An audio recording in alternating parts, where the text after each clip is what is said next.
भक्तवत्सल सारनिधे परिपालय मां वृषशैलपते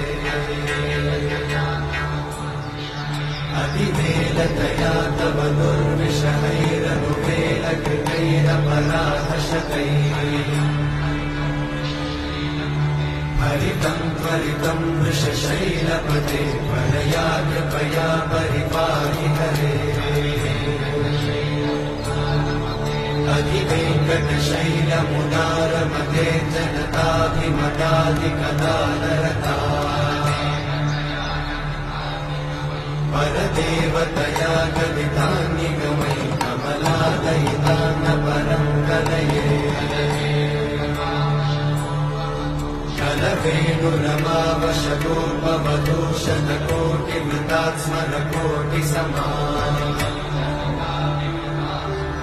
प्रतिवल्लभिकाभिमनात् सुखदात् वसुदेवसुतां न परं कलये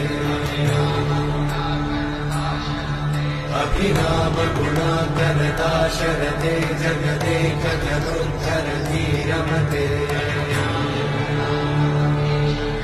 रघुनायक राम रमेश विभो वरदो भवदेव दया जलदे।